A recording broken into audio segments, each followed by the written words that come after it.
Hello and good day to everyone, and especially to our Professor Sir Charlie Biliben.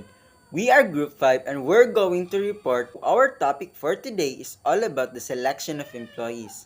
So first, we're going to read the description of the selection of employees. So the selection of employees is all about the job analysis, human resource planning, and recruitment are necessary prerequisites to the selection process. The selection process begins when recruiting programs have developed a number of applicants for available job openings. So in this statement, it means that there are three prerequisites in selecting employees that can be used in a certain company. At ang tatlong ito ay ang job analysis, human resource planning, at recruitment. In job analysis, it is all about the process of reviewing qualifications and requirements of a particular position in a company. And the second one is the human resource planning, that is all about the process of forecasting the future human resource requirements of the organization and determining as to how the existing human resource capacity of the organizations can be utilized to fulfill these requirements. And the last one is the recruitment, which basically defined as the identifying the most suitable candidate for the vacancy. Next, why selection process is important. So there are 6 reasons why selection process is important. Number 1, performance always depends in part on employees. Those who do not have the right skills will not perform effectively and the overall performance in turn will suffer. The time to screen out undesirable performers is before they become part of the organization, not after. So, in this statement, the actions on the tasks and other stuffs that employees need to finish systematically can be reflect onto the performance of the business. An example of that is when an employee have unacceptable actions. It will reflect to the suffering condition of the company. Number 2. It is costly to recruit and hire employees. Yes, it is true that it is costly to recruit and hire employees. Why? Because these include advertising the opening, the time cost of an internal recruiter, the time cost of the recruiter's assistant in reviewing resumes and performing other requirement-related tasks, the time cost of the person conducting the interviews, drug screens and background checks, and various pre-employment assessment tests. Number 3. Company objectives are better achieved by workers who have been properly selected based on their qualifications. So in this statement, it is truly essential that applicants who have been hired by the HR or the human resource department of a certain company are well selected because through this, they can achieve many objectives that the company is expected to be finished in a just and right way. Number 4. An incompetent worker is a liability to the company, causing direct losses in terms of substandard performance and low productivity, and sometimes a potential source of problems to management, his or her coworkers, and customers. So in this statement, it is important to have selection process, for this kind of business techniques reduces the issues that will arise because of the incapability and irresponsibility of the employees. So it is better to have the assurance to the qualifications of the applicants, for it reflects to the performance of the productivity of the company. Number 5. Applicants have varying degree of intelligence, aptitudes, and abilities. So, since applicants have different level of intelligence pertaining to various possible tasks in the company, different aptitudes or the capacity to learn, and especially their abilities, they need to be selected properly who is or are the most suited applicant to work in that kind of job. The last one is number 6. Labor laws protect employees, making it difficult to terminate or dismiss an incompetent employee. So in this statement, since that it is costly to recruit or select employees, they must select the best who is suited in a certain job that is available. Why? It is to avoid terminations and dismissals to employees who are incompetent. For termination is a risky type of removing incompetent employees because employees are protected by labor law that can give them rights and justice which instill them in their job position. Okay, so thank you, Joel. And now let us proceed to the selection process of employee. So first, define the job before hiring an employee. So this means that this is where the job analysis will come in handy. This will help you to prepare job description and job specifications, which in turn will define the recruitment strategy. So like for examples, if you are going to apply any jobs in the company that they are hiring new employee in the company, you must need to know or be prepared or aware the rules and regulations, and also it is belonging that you must need to prepare the job description and job specifications for you to easily qualified in the company. So by that, take note that if you are going or applying the company, you must need to prepare all the things that must be needed. So next, let us proceed to the number 2 selection process. It is review application form and credential carefully. These provide basic employment information that can be used to screen out unqualified applications. Screen all applicants against a list of qualifications like skills, experience, or any characteristics that must be needed in the job. So, like for examples is, if you are going to apply in any job, then nagpasa ka na ng papers mo sa company. So, hindi ka agad-agad makuha because they must need to screen lahat-lahat ng applicant, lahat-lahat ng nag-a-apply ng mga applicant, screen mo na sila. Then, after that, the managers or the organizer of the company, they must select those applicant kung sino yung qualified. Like for examples, yung applicant na merong skills, experience, and having a lot of characteristics, ganun. So, examples is yung nag-apply na applicant, marami siyang background or experiences to the other company. So, they are going to be qualified in the company if ever na ganun yung status ng life nila. And let us proceed to the review application form and credential carefully. So, take note of the following information during your review of application form. So, first is the employment gaps.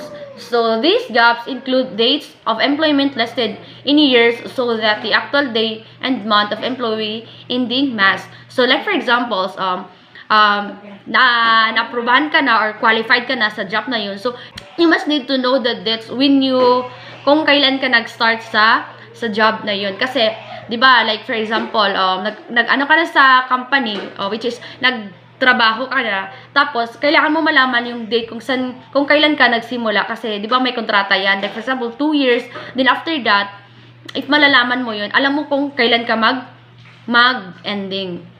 Employment ending are must. So, alam mo kung kailan ka mag-ending. So, now let us proceed to the second one is the spelling, grammar, and punctuation. So, attention to the details such as appropriate grammar, spelling, and punctuation do set a candidate above the pack. Failure to shine in these details in the resume and application should be noted by the employer. So, yes, kung nag-a-apply tayo ng job, di ba meron tayong resume or application letter. So, for us to know that if you are going to make a resume para mag-apply tayo sa kahit anong company, so dapat i-check natin yung mga grammar or spelling or any punctuation sa letters natin. Kasi, bakit ka naman ma-approbahan or ma-qualify sa company yun kung yung mga spelling mo or grammar, mali-mali, di ba? Pero, yan yung sometimes na ginabase ng company kasi diyan nila nakikita kung gaano ka educated or gaano ka reliable yung gawa mo. So by that you must need to check the grammars, spelling, and punctuation before you are going to pass it by the company. Or yes, ganun. And another one is evidence that a career has gone backwards or plateaued. In a career that is progressing successfully, an applicant resume should show evidence that job titles and job description have improved as the year progresses. So, as I said, if you're going to make a resume, dapat may evidence ka. May evidence ka. Like for example, pwede din na any certification na pwede mo maipakita sa company para madali yung pag-process ng mga ng requirements mo. Kasi, like for example, you have a experience, tapos binigyan ka nila ng, example, a certificate, and then, pwede mo yun siya ipakita sa company, serve as your evidence. Like for example, di ba, gumawa ka ng resume, nilagay mo doon is, you have a lot of achievements. Like for example, sa mga organization or any na nasalihan mo. So, pwede mo yun siya ipakita sa company, serve as your evidence na patunay talaga na ikaw ay may skills or experience in the company.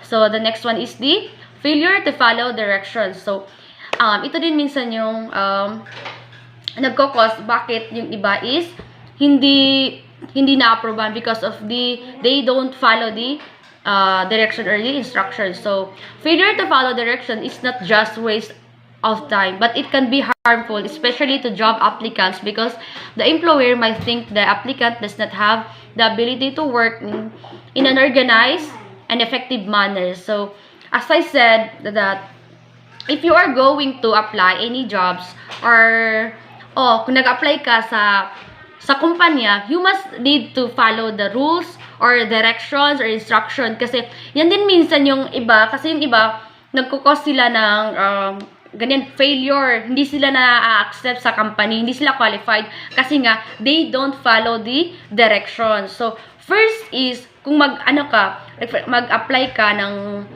any jobs, kailangan talaga first you must need to think the directions. I-follow mo lang kasi useless, kasi kumbaga useless lang lahat yung mga bagay-bagay na ginawa mo, like resume, application letter, yung efforts mo. Sayang lang talaga kung hindi mo follow yung directions. Yan talaga yung tandaan natin, the directions. And next is failing to include cover letter. Submitting a high quality to cover letter with your resume can spell the difference. Failing to include one would entail failing to demonstrate how you stand out from the rest of the applicants. So, ito din. So, like for example, gumawa ka ng resume, tapos walang naka-include na cover letter, which is, yung cover letter, application letter, parang ganun ata din siya. Then, example, gumawa ka ng resume, tapos walang cover letter, so, useless din yan. Kasi, nakalagay dito, failing to include a cover letter. So, failed yan. Hindi ka ma-accept sa company. Kasi nga, wala kang letter, kumbaga, yun yung nag-serve na patunay na nag-apply ka ng job sa company. So, kailangan mo talaga ma-include yung cover letter, application letter, or resume sa requirements na kailangan ng kumpanya. So, take note that you must need this following. First is employment gaps. Yun yung sabi ko kanina. Second is spelling, grammar, and punctuation. And the third one is evidence that a career has gone backward or plateaued. And letter D is failure to follow directions. And letter E is failing to include a cover letter. So, take note of all of those information that you must need to know before you are going to apply in the company. So, and now let us proceed to the examples of resume, cover letters, and employment applications. So, this is the examples of resume. Resume means that reviewing a resume that starts with a job description or role profile, so you know broadly what the jobs entails. It should show details about the qualification and experiences of the candidate you seek to fill the job. So, yun nga yung sinabi ko kanina. Yung resume is, andyan lahat-lahat yung background natin, experiences or achievements. So, first is, if nasa kumpanya ka, first talaga na ilulok nila pag nag-apply ka ng job sa company is yung resume mo. Kasi, yung resume is, andyan lahat yung status ng life mo. Kumbaga, yan yung serve na background or yan yung mga experience mo. Diyan na bilang yung mga achievements or mga skills mo. Kasi, dyan sa resume is, kumbaga, as a whole na yan ng story ng life mo. So, in a short way lang siya ginawa. So, before you are going to apply any jobs in the company, you must first to make the resume. Then, put a lot of things that alam mo na kumbaga, yung mga achievements mo, dyan na nakabilong. Ilagay mo lahat-lahat yung mga achievements mo, experiences, background, skills, talents, para malaman ng kumpanya na ikaw ay karapat-dapat or deserve mo yung papasukan mong trabaho. Another one is the cover letter. So, this means that job searching specialists and career counselors recommend the job applicants write a customized cover letter to accompany each resume sent to an employer. A cover letter saves you time, connects the candidate's relevant experiences to the advertised jobs, and provides insight into the candidate's skills, characteristics, and experience. So, like what I've said, sa resume, nakabilong na napaloob na yung lahat or bilong na doon yung status ng life mo. Same lang sila sa cover letters. But, take note that if you are going to make a resume, you must need to include the cover letters. Kasi sa cover letters, nandyan din nabilong yung mga skills, characteristics, and experiences. So, parang, kumbaga, i-combine sila to make it reliable or make it short pero presentable siya kung basahin. Make an effort. Ganun. So, another one is employment application. So, employers use the employment application to gather consistent data about prospective employees. While the format for resume and cover letters changes from person to person, the employment application collects consent information in a uniform format from every applicant. So, this one. So, di ba gagawa tayo ng resume? Dapat maganda siya, uniform lahat yung pagkagawa, maganda yung format niya, dapat presentable yung sinabi ko kanina, then reliable siya para katanggap-tanggap siya sa company. And then, make it clear. Make it clear. Hindi yung marami pang extras or ano.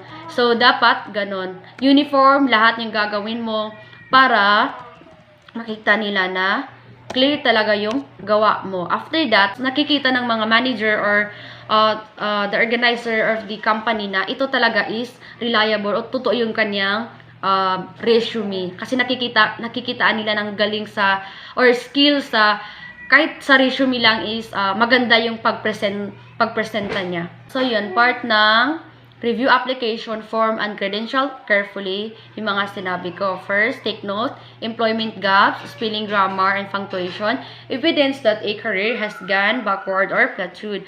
D is failure to follow direction. E is failing to include a cover letter. So, ang napabilong dito sa failing to include a cover letter is the resume, cover letters in the employment applications. So, thank you. That's all. Good afternoon, everyone. So, let's proceed to number 3. Employment interview. This provides the hiring supervisor the opportunity to review candidates' qualification and determine their suitability for the position. It also provides candidates with a chance to learn about the position and its requirement and present information on their skill and experiences. So, dito sa employment interview, lahat ng trabahong papasukan mo is may interview talagang mangyayari for them to know kung pasado ka ba sa qualification na hinahanap nila or suitable ka ba sa position na a-applyan mo. And you have, as an applicant, you have a chance to learn about the position na a-applyan mo. And it's requirement for them to know kung ano yung kakayahan mo and mga experience mo in the other workplace. Then, next is preparation for the interview. Supervisor and other personnel in the department who are involved in the interview should prepare in advance for the interview by. So, as a supervisor and personnel in department who involved in the interview is kailangan mo mag-prepare in advance kung ano yung mga gagawin mo. First is developing a list of core questions which will be asked for all candidates interview. So, dito, as a interviewer, kailangan mong maghanda ng mga sum of question na i-ask mo doon sa mga applicant. Second is reviewing the requirements for the position and comparing them with the application and resumes of candidates. So, dito sa second is, as a interviewer, kailangan mong i-review lahat ng mga requirements na ipapasa nila para malaman mo kung ano yung mga background nila and for you to compare them into other application and resumes of other candidates or applicant. Lastly, taking note of areas in the person's job history where clarification is needed. So, dito is, as a interviewer, kailangan mong i-take down notes lahat ng mga experiences nila in a past workplace. Next is interview format. The interview format should be the same for all candidates. First, the same basic question relating to the job should be asked. So, dito, kung ano yung i-ask mo sa applicant 1, dapat same din ang i-ask mo sa applicant 2, 3, and 4. For example, tinanong mo yung applicant 1, why did you choose this workplace? So, yun din yung itatanong mo sa applicant 2, 3, and 4. Second, candidate should be allowed to see the workplace if that is relevant. So, as a applicant, they have right to see their workplace kung suitable ba sila dito or safe ba ito. Third, the essential functions and other requirements for the position should be described to each candidate. Candidates should be asked if they can perform those functions. Dito is, kailangan malaman ng applicant kung ano yung rule, function nyo sa workplace na tatrabahuan nila for them to be aware and para ma-perform nila yung task na ibibigay sa kanila. Lastly is, if at all possible, all candidates should be interviewed by the same people. So, dito, as a possible, kung ako yung mag-i-interview sa applicant 1, ako din dapat yung mag-i-interview sa applicant 2, 3, and 4. Next is number 4, employment testing. Employers often use tests and other selection procedure to screen applicants for hiring and employees for promotion. There are many different types of tests and selection procedure including cognitive tests, personality tests, medical examination, credit checks, and criminal background check. So, dito sa employment testing is, lahat naman tayo, as a applicant is required talagang magpasa ka ng medical examination for them para malaman nila kung ano yung kalagayan mo, sakit mo, or kaya mo ba yung trabahong ipapagawa nila. And credit checks is kung madami ka bang utang. Then, criminal background, kailangan din yan nilang i-check kung may nagawa ka bang kasalanan or nakulong ka na ba in the other day. Then, these are the tests. The use of tests and other selection procedure are very effective means of determining which applicant or employees are most qualified for a particular job. So, dito, very important ang test kasi it is very effective para malaman nila yung mga applicant nila or employees kung qualified ba sila sa mga trabaho nila. First, the test is cognitive test. Assess reasoning, memory, perceptual speed, and accuracy, and skills in arithmetic and reading comprehensions, as well as knowledge of a particular function or job. So, dito is, itetest yung thinking mo kung paano ka mag-reasoning, then kung marunong ka bang magbasa, then kung may knowledge ka ba about sa job na papasukan mo. It's also a measurement of mental performance or determining someone's general intelligence. Second is physical ability test or motor and physical abilities measure the physical ability to perform a particular task or the strength of specific muscle groups as well as strength and stamina in general. So dito, it evaluates the employee's capacity to perform work-related physical tasks as needed. So dito, malalaman nila kung kaya mo ba yung task na ipapagawa nila sa inyo. Then, third is sample job task. Assess performance and aptitude on particular task. So dito is it will test your duties or responsibilities that you perform on a job. For example is performance tests, simulations, work samples, and realistic job reviews. Then, medical inquiries and physical examination, including psychological tests, physical or mental health. So, dito sa medical and physical examination is kailangan nilang malaman yung vital sign mo, which is the blood pressure, breathing rate, pulse rate, temperature, height and weight, vision acuity, testing the sharpness or clarity of vision from a distance. So, dito kailangan nalaman nila yung examination of your whole body. Then, next is personality test and integrity test assess the degree to which a person has certain traits or disposition.